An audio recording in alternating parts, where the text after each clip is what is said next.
Bulletin کا آغاز کریں گے اور سب سے پہلے آپ کو بتائیں کہ پاک فوج ایف سی بلوچستان اور پولیس کا مشترکہ آپریشن شابان جاری ہے۔ سیکیورٹی ذرائع کے مطابق سیکیورٹی فورسز کی فتنہ الخارج کے خلاف علاقے میں مؤثر کارروائیاں جاری ہیں۔ خارجیوں کو ہوائی اور زمینی کارروائیوں میں نشانہ بنایا جا رہا ہے۔ سیکیورٹی ذرائع کا کہنا ہے کہ تازہ کارروائیوں کے دوران مزید 5 خارجیوں کو جہنم واصل کر دیا گیا ہے۔ آپریشن شابان میں جہنم واصل ہونے والے دہشت گردوں کی مجموعی تعداد 76 ہو گئی ہے۔ سیکیورٹی ذرائع کے مطابق 5 جولائی سے اب تک آپریشن شابان اور دیگر انٹیلیجنس بیسڈ آپریشن میں مجموعی طور پر 114 خارجی دہشت گرد جہنم واصل ہو چکے ہیں۔ آپ کو اپڈیٹ کر رہے ہیں کہ آپریشن شابان میں پاک فوج ایف سی بلوچستان اور پولیس کی کارروائیاں جاری ہیں۔ سیکیورٹی ذرائع کے مطابق سیکیورٹی فورسز کی فتنہ الخارج کے خلاف علاقے میں مؤثر کارروائیاں جاری ہیں۔ خارجیوں کو ہوائی اور زمینی کارروائیوں میں نشانہ بنایا جا رہا ہے۔ سیکیورٹی ذرائع کا کہنا ہے کہ تازہ کارروائیوں کے دوران مزید 5 خارجیوں کو جہنم واصل کیا گیا ہے۔ آپریشن شابان میں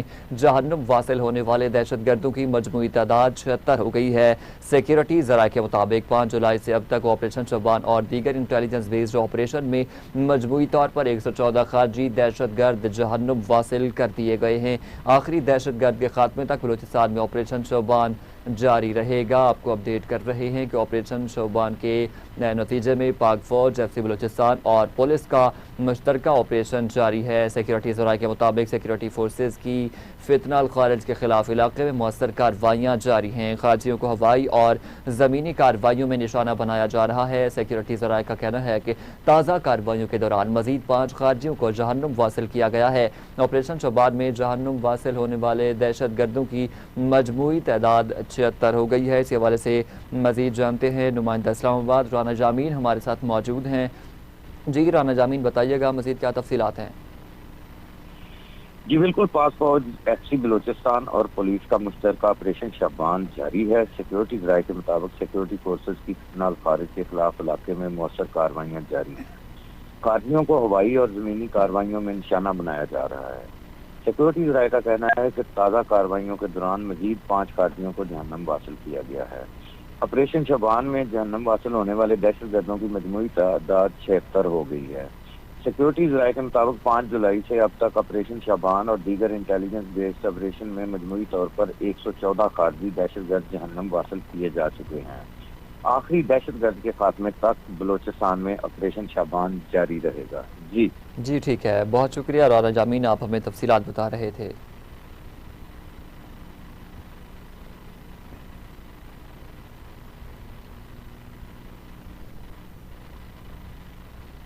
آگے بڑھتے ہوئے آپ کو بتائیں کہ وزیراعظم محمد شہباز شریف ایک روزہ دورہ قطر پر اسلام آباد سے ہی روانہ ہو گئے۔ سابق وزیراعظم میاں محمد نواز شریف، نائب وزیراعظم اور وزیر خارجہ سینیٹر اسحاق ڈار اور وزیر اطلاعات اور نشریات عطا اللہ تارڑ بھی وزیراعظم کے ہمراہ ہیں۔ وزیراعظم قطر کے امیر شیخ تمیم بن حمد الثانی سے ملاقات کریں گے اور قطر کے سابق امیر مرحوم شیخ حمد بن خلیفہ آل ثانی کے انتقال پر امیر قطر، قطری شاہی خاندان اور قطری عوام سے اظہار تعزیت کریں گے۔ وزیراعظم کا دورہ قطر قطری شاہی خاندان، قطری عوام اور پاکستانی حکومت اور عوام کے مابین دہائیوں پر محیط دیرینہ برادرانہ تعلقات کی عکاسی ہے۔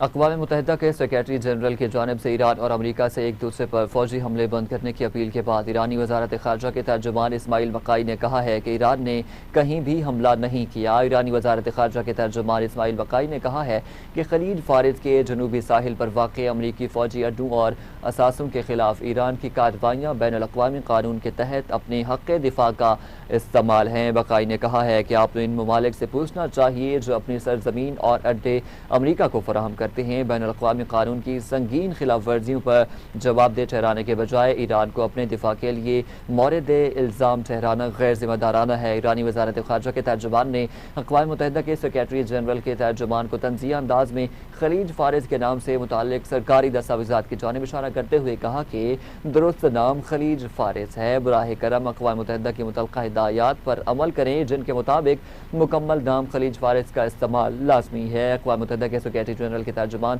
اسٹیفن درجاگ نے اپنے بیان میں خلیجی خطے کا کہا تھا۔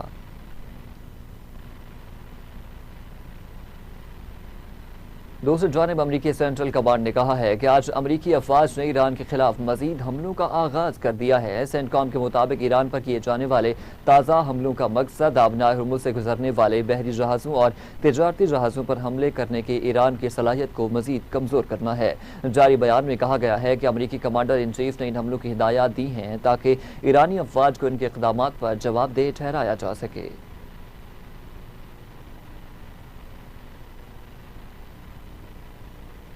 دوسری جانب ایرانی میڈیا نے رپورٹ کیا ہے کہ ایران کے شہر بندر عباس کے مغرب میں کئی دھماکوں کی آوازیں سنی گئی ہیں۔ رپورٹس کے مطابق بندر عباس کے علاوہ سیرک بھی دھماکوں سے گونج اٹھا ہے۔ ایران کے جزیرہ قشم اور جاسک بھی دھماکوں کی زوردار آوازیں سنی گئی ہیں۔ ایرانی صوبے ہرمزگان کے گورنر نے کہا ہے کہ جنوبی صوبے کے مختلف علاقوں میں ہونے والے نئے امریکی حملوں کے بعد اب تک کئی شہری جاں بحق ہونے کی اطلاع نہیں ملی ہے۔ ایرانی خبر رساں ادارے کے مطابق حکام نے بتایا ہے کہ حملوں کے نتیجے میں رہائشی یا تجارتی تنصیبات کو نقصان پہنچنے کی بھی کوئی اطلاع موصول نہیں ہوئی ہے۔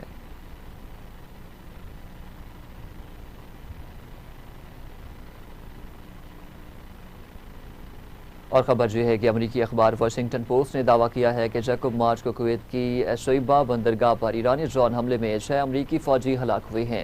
امریکی اخبار واشنگٹن پوسٹ نے لکھا تھا کہ ایران امریکہ جنگ کے دوسرے روز کویت میں ایرانی ڈرون حملے میں درجنوں فوجی زخمی ہوئے ہیں۔ زخمی امریکی فوجیوں سے کچھ کی حالت تشویشناک بتائی گئی۔ یہ حملہ امریکی فوج کے لیے اس جنگ کا مہنگا ترین حملہ ثابت ہوا ہے۔ امریکی اخبار کی رپورٹ کے مطابق حملے میں بچ جانے والے اہلکاروں کے مطابق امریکی جرنیلوں نے وارننگ کو بھی نظر انداز کیا تھا۔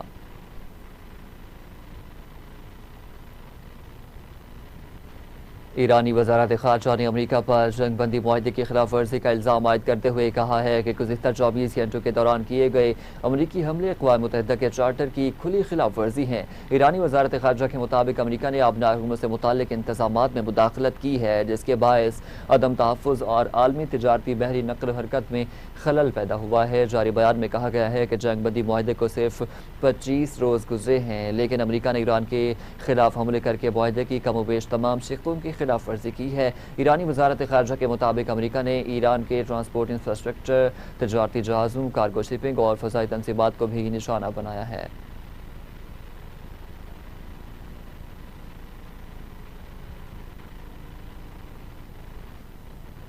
امریکہ کے ایران پر حملوں اور ایران کی آبنائے ہرمز بند کرنے کے اعلان کے بعد عالمی منڈی میں تیل کی قیمتوں میں ایک بار پھر اضافہ ہو گیا۔ بین الاقوامی معیار کے حامل برطانوی خام تیل کی قیمت میں 3.75% اضافہ ہو گیا جس کے بعد برطانوی خام تیل $78.86 فی بیرل پر فروخت ہونے لگا۔ دوسری جانب امریکی خام تیل کی قیمت 3.65% بڑھ گئی ہے جس کے بعد قیمت $74 فی بیرل تک پہنچ گئی۔ مربن خام تیل کی قیمت بڑھ کر $73.25 فی بیرل ہو گئی۔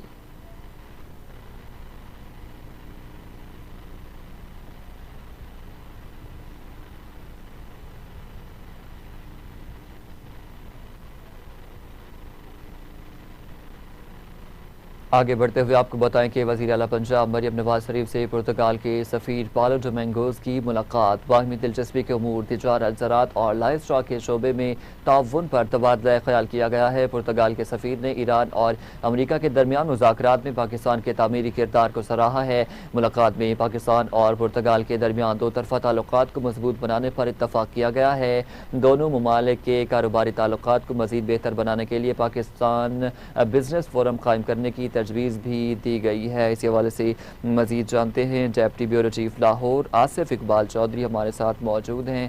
جی آصف اقبال بتائیے گا۔ ہاں جی بالکل، وزیر اعلیٰ پنجاب مریم نواز شریف سے پرتگال کے سفیر پالو ڈومینگوز نے ملاقات کی ہے جس میں باہمی دلچسپی امور تجارت، زراعت، لائف اسٹاک، صحت، توانائی، آبی وسائل اور ڈیجیٹل جدت اور سرمایہ کاری کے فروغ پر تبادلہ خیال کیا گیا ہے۔ وزیر اعلیٰ پنجاب مریم نواز شریف نے پرتگالی کمپنیوں کو پنجاب کے سرمایہ کاری کی دعوت دیتے ہوئے کہا ہے کہ پاکستان اور پرتگال کے درمیان دو طرفہ تعلقات میں مزید وسعت دینے کی وسیع امکانات جو ہیں موجود ہیں۔